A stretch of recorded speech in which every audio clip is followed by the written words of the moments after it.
हमारा देश भारत दलालों से बहुत परेशान है।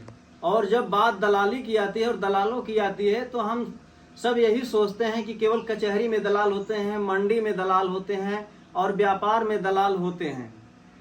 किंतु यह मिथ्या हमारे मन से किस तरह मिटेगी।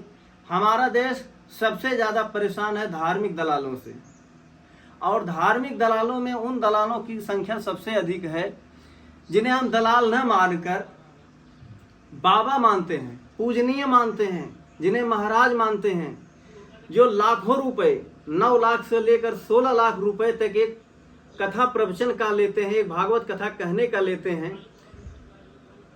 उन दलालों की बात हम कर रहे हैं। और ऐसे दलाल हमारे हिंदू धर्म में सबसे ज़्यादा हैं। और हिंदू धर्म के लोग, हम हिंदू तरने और तारने में बहुत अधिक विश्वास करते हैं।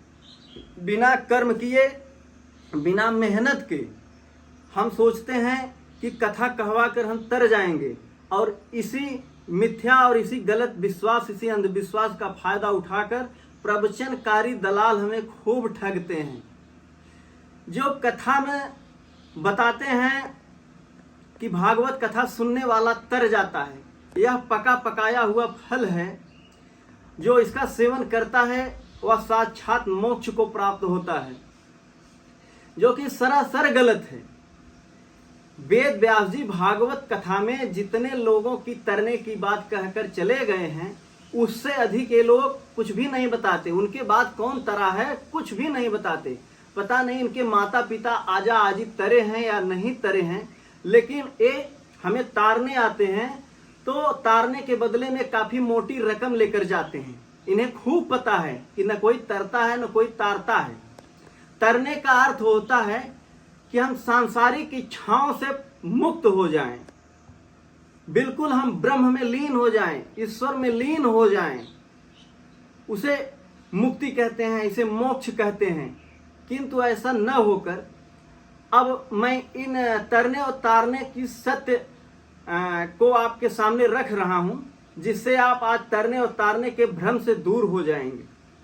उसी भागवत कथा को कहने वाले, जो भगवत गीता साक्षात भगवान श्री कृष्ण के मुख से सुनकर अर्जुन जी नहीं तर सके, जो पांचों भाई और द्रौपदी के साथ स्वर्गारोहण के समय अपने क्रम के तीसरे क्रम पर जो गल गए, स्वर्गारोहण के समय वो रास्ते में ही गल गए, तर नहीं सके, स्वर्ग नहीं जा सके, जो साक्षात भगवान के मुख से सुनकर स्वर्ग नहीं जा सके, तो ये चाटुकार, ये दलाल हमें क्या स्वर्ग भेज देंगे। साक्षात भगवान के मुख से सुनने वाला नहीं तर रहा है।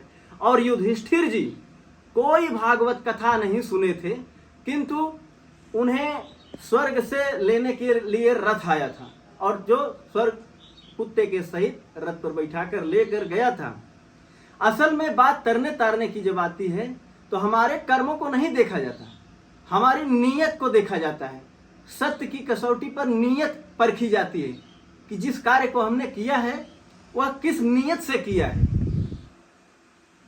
केवल भागवत कथा सुनने से कोई अगर तर जाता तो सबसे पहले भगवान के मुख से सुनकर तरने वाले अर्जुन होते, लेकिन वो भी नहीं तर सके।